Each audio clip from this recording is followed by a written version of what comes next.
Hey, first graders. So recently we were talking about how you can add in any order. Well, today we're going to also talk about how you can add in different directions. And you may have noticed this on some of the work that you've done in the last couple days. Let me show you what I'm talking about. Okay, so if I am adding, I'm going to start with one of the problems we did recently.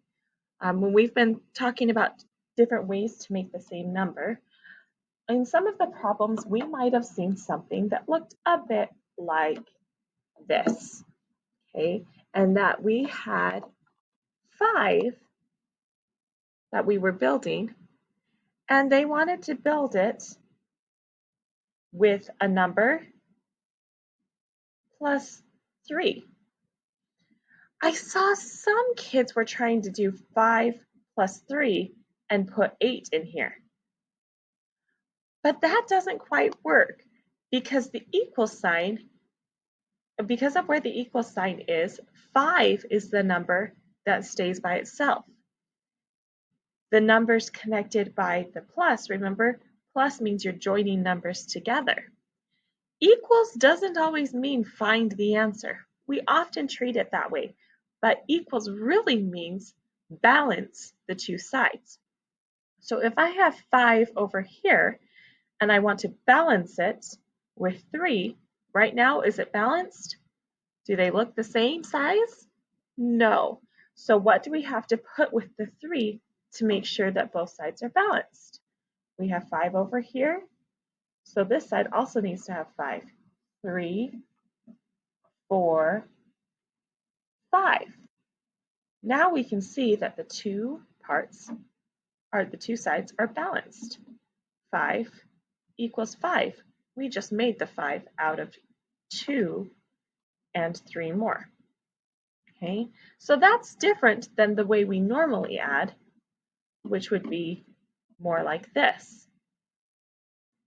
3 plus 2 equals 5.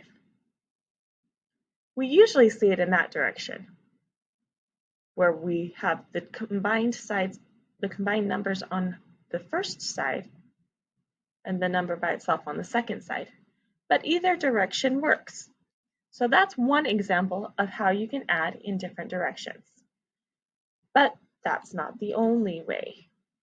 We can also add in different directions by going up and down instead of side to side.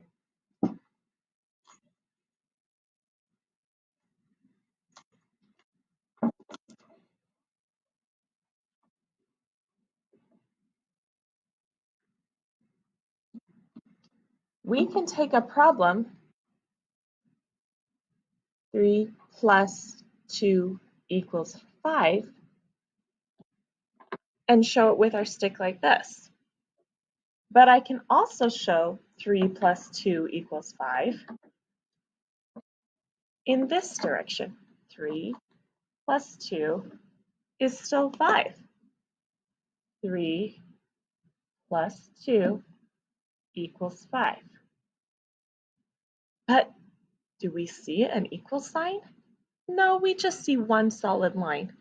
But I kind of like to imagine it that I took my equal sign and hooked this piece down to this one to make it an extra long line. If that's helpful to you, you can do that thinking as well. Let's try another one. If I have 2 plus 1, what's my sum? My addends are 2 plus 1. The sum is 3. What's the other way I could write it? I can take my pieces and stack them instead of laying them down. Oh, showed the wrong numbers. 2 plus 1, and I still have 3. We can add up and down just like we can add side to side. It doesn't matter. As you can see, it doesn't change this size. I'll do it this way so you can see it better. 3 plus 2. All I'm doing is flipping it so it's up and down instead of side to side. 3 plus 2, 3 plus 2. Both of those show a sum of 5. Okay, so I hope that helps you in understanding what we are doing with our math today, as we are going to be practicing writing our addition facts going up and down instead of going side to side. So happy learning, enjoy, have a good day.